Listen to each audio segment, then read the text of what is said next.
Bismillahirrahmanirrahim. Assalamualaikum warahmatullahi wabarakatuh.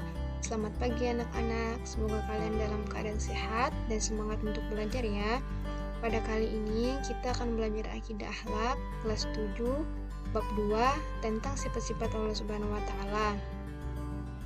Submateri kita bagian A, pengertian sifat wajib, mustahil dan jaiz bagi Allah. Bagian B, nama-nama sifat-sifat Allah Subhanahu wa taala. Bagian C, bukti atau dalil kebenaran sifat-sifat Allah. Bagian D, kebebasan mutlak dimiliki Allah. Bagian E, ciri-ciri orang yang beriman terhadap sifat-sifat Allah.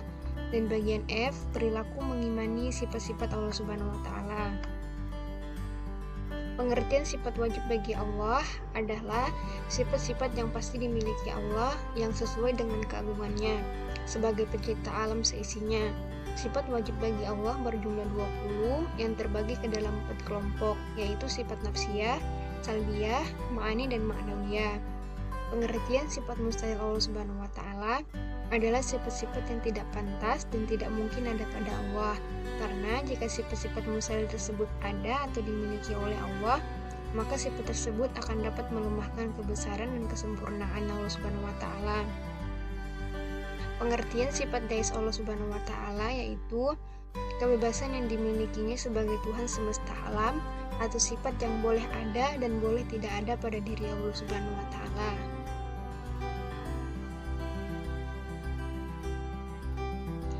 Selanjutnya bagian B, nama-nama sifat-sifat Allah Subhanahu wa taala. Ada jenis sifatnya yaitu nafsiyah, salbiyah, ma'ani, dan ma'nawiyah. Untuk lebih jelasnya nanti bisa kalian lihat di buku LKS kalian masing-masing.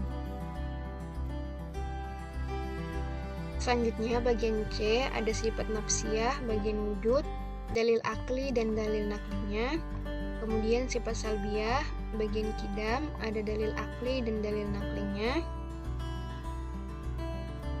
Kemudian sifat salbiyah, bagian baqa, ada dalil akli dan dalil naklinya. Kemudian sifat salbiyah, bagian mukhalafatul lil hawadisi, ada dalil akli dan dalil naklinya. Sifat salbiyah, bagian qiyamuhu bi nafsihi, ada dalil akli dan dalil naklinya. Ada sifat salbiyah, bagian wahdaniyah, ada dalil akli dan dalil naklinya. Kemudian sifat ma'ani, bagian kudrah, ada dalil akli dan dalil naklinya. Selanjutnya sifat ma'ani bagian iradah, ada dalil akli dan dalil naklinya. Sifat ma'ani bagian ilmu, ada dalil akli dan dalil naklinya. Sifat ma'ani bagian hayat, ada dalil akli dan dalil naklinya. Sifat ma'ani bagian sama, ada dalil akli dan dalil naklinya. Sifat ma'ani bagian basar, ada dalil akli dan dalil naklinya. Sifat ma'ani bagian kalam, ada dalil akli dan dalil naklinya. Masih sifat ma'nawiyah, ada bagian qadiran, ada dalil akli dan dalil naklinya. Sifat ma'nawiyah bagian muridan, ada dalil akli dan dalil naklinya. Sifat ma'nawiyah bagian aliman, ada dalil akli dan dalil naklinya. Sifat ma'nawiyah bagian hayan, ada dalil akli dan dalil naklinya. Sifat ma'nawiyah bagian sami'an, ada dalil akli dan dalil naklinya. Sifat ma'nawiyah bagian basiran, ada dalil akli dan dalil naklinya. Sifat ma'nawiyah bagian mutakaliman, ada dalil akli dan dalil naklinya.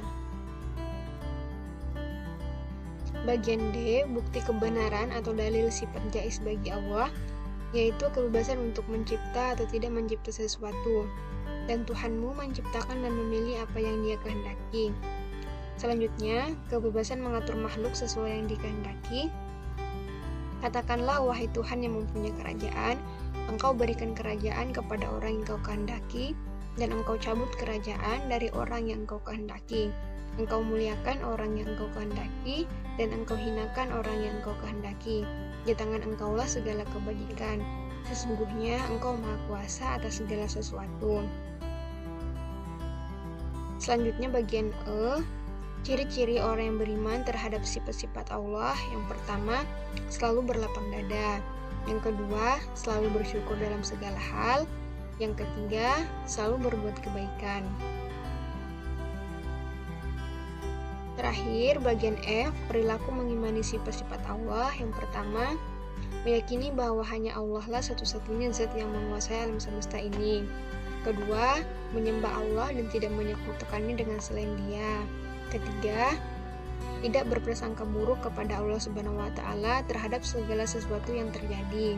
Keempat, bersikap tawaduk atau tidak sombong dalam hidup di dunia ini, karena hanya Allah Subhanahu wa Ta'ala yang pantas untuk sombong. Kelima, bersikap ikhlas, pandai bersyukur, dan berusaha untuk selalu dekat dengan Allah Subhanahu wa Ta'ala. Itulah tadi materi pembelajaran kita pada hari ini. Jika masih ada yang dibingungkan atau ada yang ingin ditanyakan, silahkan nanti ditanyakan.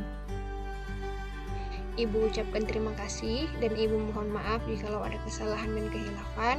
Ibu akhiri, wassalamualaikum warahmatullahi wabarakatuh.